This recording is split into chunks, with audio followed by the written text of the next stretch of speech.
As of 2014, the United States has an adolescent fertility rate of 24 births out of every 1,000 women ages 15 to 19, or about 270,000 live births for this age group.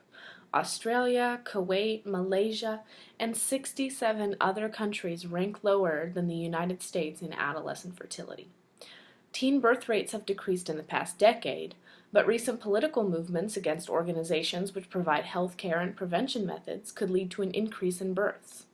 Inadequate sex education in public schools also plays a contributing role in increased birth rates.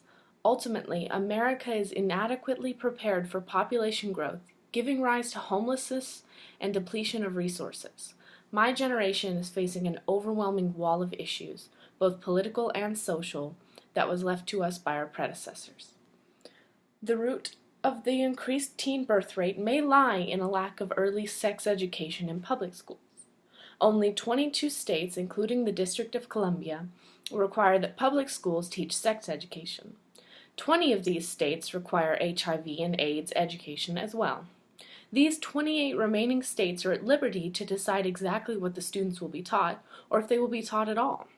Traditionally, conservative states will opt for little to no sex education, rarely discussing sexually transmitted infections and pregnancy prevention methods. The school may believe that it is the place of the parent to discuss sex with their children. This transfer of responsibility gives way to new issues, especially because parents may feel uncomfortable discussing sex with their child and may avoid the discussion altogether. This lack of teaching can result in sexual experimenting at an early age and seeking advice from inaccurate sources such as the internet and peers.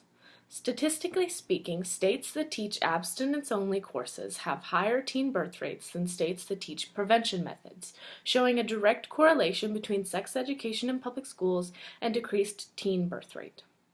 Even then, if a child was fortunate enough to receive comprehensive, medically accurate sex education in schools, there is no guarantee that the child will have these resources readily available to them in the future. Organizations that strive to help young women with health advice and care, such as Planned Parenthood, are facing constant criticism and legislation aimed at pulling all federal funding. Planned Parenthood provides vital women services such as breast and cervical cancer screenings, STD and HIV testing and treatment, and contraceptive education and provisions. Planned Parenthood released statistics claiming that only 3% of their services performed are abortions, since the majority of the actions taken against them are because people do not believe that abortion is ethical. The statistic information also showed that no federal funding is allotted for abortion services, only private funding and service fees fund abortion services.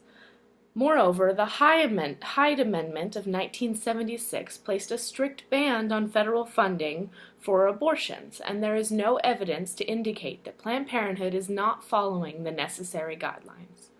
These unwarranted attacks on this organization that provide health care to at-risk teens and minorities will only result in an increase in teen pregnancies and health problems.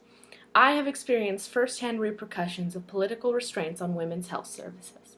I've had girls ask me where they can get birth control because they were too afraid to ask their parents, and local clinics can no longer provide this service. A large percent of the population in my town do not have access to healthcare providers, giving them nowhere to go for healthcare services. The free clinics in my area have been hit hard by Republican movements against Planned Parenthood and organizations like it, leaving thousands of women with no medical care. Every day I meet young women and girls who feel lost and scared about their bodies when they should feel confident and familiar. I know a girl raped at 18 and forced to have a baby by her parents, and she needs support and information. A sister who's been through Texas public sex education and is still uncertain about so many things. Classmates that were having sex but had no clue how babies were made.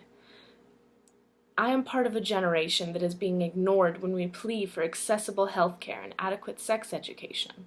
I am part of a generation that lives in an overpopulated nation with funds going to build bombs rather than homes.